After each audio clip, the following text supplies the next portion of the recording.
இது பண்ணும்போது உங்களுக்கு எவ்ரிதிங் இஸ் an எக்ஸ்பீரியன்ஸ் அந்த மாதிரி ஒரு அப்படிதான் சார். அப்படிதான் நீங்க பாப்பீங்க. அதுல வேற எது வந்தாலும் ஒரு நம்மளுக்கு ஏதாவது ஒன்று கிடைக்கும். அதுதான் சார். அதான் அதாவது ரோப்ல தொங்குற பயிற்சி அப்படிதான் எடுத்துக்கிறது. இது வந்து இப்படி போன வாட்டி இப்படி போனோம், அந்த வாட்டி இப்படி போய் பார்ப்போம். இப்போ நீங்க மலையாள படங்கள்லயும் நடிச்சிருக்கீங்க. இப்போ எல்லாருமே வந்து மலையாள படங்களை பத்தி ரொம்ப இதுவா பேசுறாங்க. எப்பவுமே பேசினதா, பட் இப்போ ஓடிடிக்கு அப்புறம் இன்னும் கொஞ்சம் நிறைய பேர் பார்க்க ஆரம்பிச்சிருக்காங்க, நிறைய பேர் பேசுறாங்க. நீங்க அங்க ஒர்க் பண்ற எக்ஸ்பீரியன்ஸ் நிஜமாவே அங்க ஒரு கல்ச்சர் டிஃப்ரென்ஸா இருக்கா, இல்ல how to you feel it? இல்லை சார், நான் பார்த்ததுல உழைப்பு தான் சார்.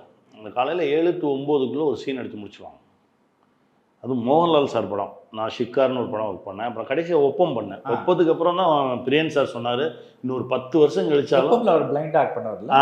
சார் பிளைண்ட் ஆக்ட் பண்ணுவார். நான் வில்லனாக பண்ணியிருந்தேன். ஒப்பம் ரிலீஸ் ஆகுது, முதல் முறையாக வில்லனுக்கு கை தட்டுறாங்க. அன்னைக்கு கூப்பிட்டு என்கிட்ட சொன்னார், பிரியன் சார் சொன்னார், லாலுக்கு ஆப்போசிட்டில் நடித்து ஒருத்தன் கைத்தட்டு வாங்குறதுன்னா அது நீ தான். இனி கொஞ்ச நாளைக்கு இந்த பக்கம் வராத, நல்ல கதாபாத்திரம் கிடைச்சா நடி, இல்லைன்னா நீ பண்ணாத, உன்னை வந்து மலையாள ஆடியன்ஸ் மறக்கவே மாட்டாங்க அப்படின்னு. நான் இப்போ வரைக்கும் மறல. ஆல்மோஸ்ட் 10 வருஷம் ஆக போகுது. கரெக்டான ஒரு கதாபாத்திரத்துக்காக வெயிட் பண்ணிட்டு இருக்கேன். கிரியாஸின் ஏசி மேலா, அனைத்து முன்னணி நிறுவனங்களின் ஏசிகளும் ஒரே இடத்தில். கிரியாஸ்